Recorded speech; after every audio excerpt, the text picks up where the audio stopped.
God bless. This is Mark Anthony DiBello. Thank you for tuning in to this 2007 airing of The Tyra Show. Taped in New York City, this show on race, sex, and dating was a typically designed, salacious sleaze fest by the queen of divas, Tyra Banks. And while I'm always appreciative to appear on anyone's program and no one is perfect, for my part there is only one race, and that is the human race. As for sex, it is one of the most sinful perversions in human existence. Sinfully, most women prostitute themselves daily, whether it is the waitress who leads on a customer for a tip, or a dinner date in exchange for romance, or a woman whose goal is to marry into money. It is all prostitution and a sin.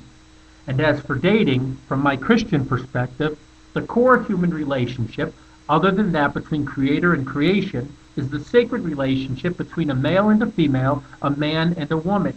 And the holiest of human unions is that of parent or bride and groom. And the only reason on earth two should be wed is to either be fruitful and multiply, or for the wife to help a man as his mate to preach the gospel and to save the planet. And truthfully, the sole reason a man and woman should ever marry is that together they can better serve God and mankind rather than as individuals.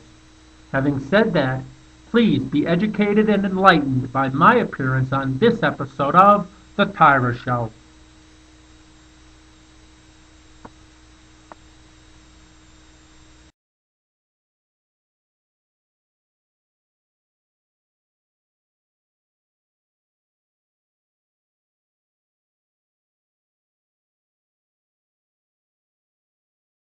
Now on Tyra. Tyra's Focus on Race series. What men of different races are attracted to. Goes to a whole new level. Race and sex, the explosive show. Caucasian women seem to go to bed with either a cash register or a meter. Wait. It Only Tyra starts now. There are so many cliches out there about what men want in their women based on race. And I know we all hear that the black men want the woman with the big booty. I mean, how many times do we hear that, right? Or that the white guys like women that are stick thin. But do these stereotypes really hold true? Today we're going to find out as we continue our award-winning Focus on Race series. But this time, it's all about sex and attraction and race. Okay? Now check out the audience. To help further our conversation, we've divided them by racial lines. We have white, black, Asian, and Latino, all in different sections. And I want everyone to prepare yourselves because we're getting ready to get to the raw truth, and it won't always be pretty. We're going where no talk show has ever gone before, deep into the male mind of race and sex. We began with an African-American woman, Adasia, who has a thin physique. If you had to rank, I think, the women by their shapes, you have that quote-unquote, sadly, Big Bertha, and those are usually big, African-American women, but no matter what her shape, she's just a beautiful African-American woman who's in, to me, great shape. Next, a Caucasian woman, Caitlin, who has a medium frame. Most of the Caucasian women, white women I see are very plastic and very fake and don't take good care of themselves. And lastly, an African-American woman, Jamil, who has a larger frame. When each girl stood side by side, their size differences became more obvious, and the discussion turned into an outright argument. Tragically, I think it's as much as the culture as anything. The things that African-American people can afford in this country, I mean, they have to buy lots of sugars, lots of meats, lots of fried food. You see the same thing with Latin American women. That's racist. You're gonna offend I think someone. this guy's really. You don't go outside, buddy. You Okay, make I like generalizations African-American about women. I love African-American Latin women. Don't tell me that African-American Latino women, they're the way they are because they can't afford this and that. Brother, you're wrong. I'm not going to speak if they're going to talk over me. I'm not going to get in a debate.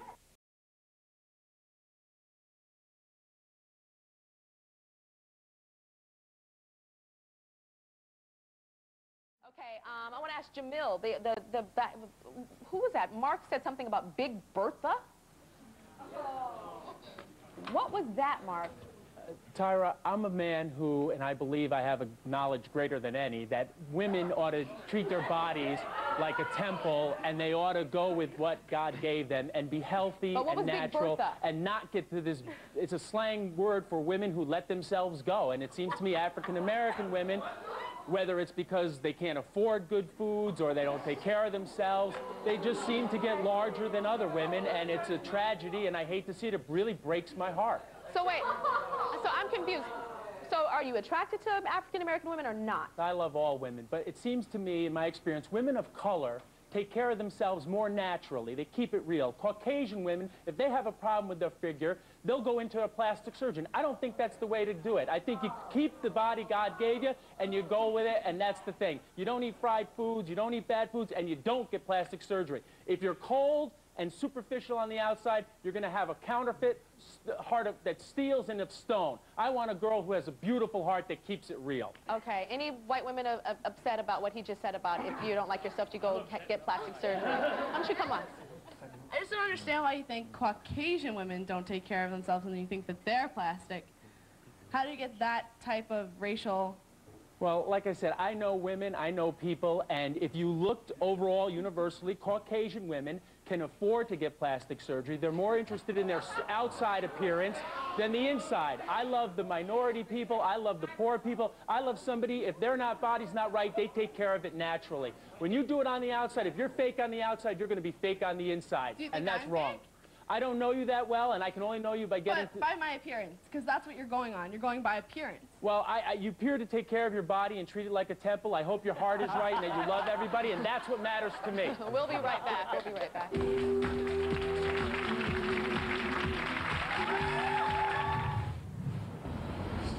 Up next, the men battle each other when it comes to their uncensored views on race and sex.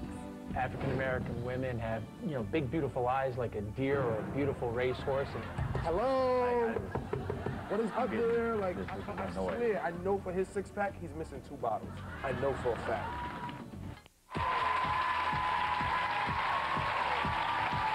Today we're learning what men of different races find attractive in women as we continue our groundbreaking Focus on Race series. And this time we're focusing again on sex and attraction. Now, before the break, we heard what our men thought about our women's bodies based on their race, and it got very heated. Didn't it get very heated? Yeah. Oh, yeah. But what do these guys think about the ladies' facial features? Now, remember, the women in the tape cannot hear what the men are saying because they're listening to music in their ears. You might even see the ladies dancing around, so don't think they're crazy. They're listening to music. Check it out. African-American women have, you know, big, beautiful eyes like a deer or a beautiful racehorse. And a lot of guys might have issue with an afro type of hairstyle, but you know, that's just from being down in the nation of Africa, in the country of Africa, being closer to the sun. Hello? What is up there? Like, I know it. When we put the girls side by side, Mark's outspoken opinions pushed Pierre to his breaking point. Making horse comments, talking about afros and diet and everything. It sounds like you just want a black girl because it's just somebody different. I'm getting so offended right now.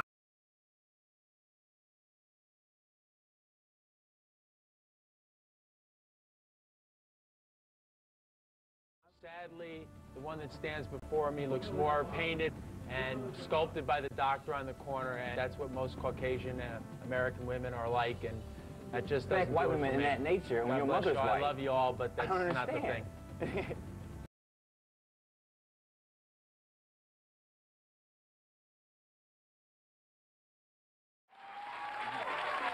You know what it seems like to me, Pierre? Okay, I'm sorry. It seems very, like, okay for you to say these negative things because you're black, but not okay for Mark to say it. It's very I'm-a-see right now. It's very, like, rappers, hoe and a bitch and a slut and a slap it. And then Ima says it. Oh, Lord, it's so awful because Ima said it. But you're saying the exact same thing that Mark is saying, and it's almost more hurtful because it's coming from you as a black man, as our brother. That hurts more to me. Mark, I'm like, whatever, you crazy. But with you, that really, really, really hurts. Tyra, We'll be right turn the back. other cheek.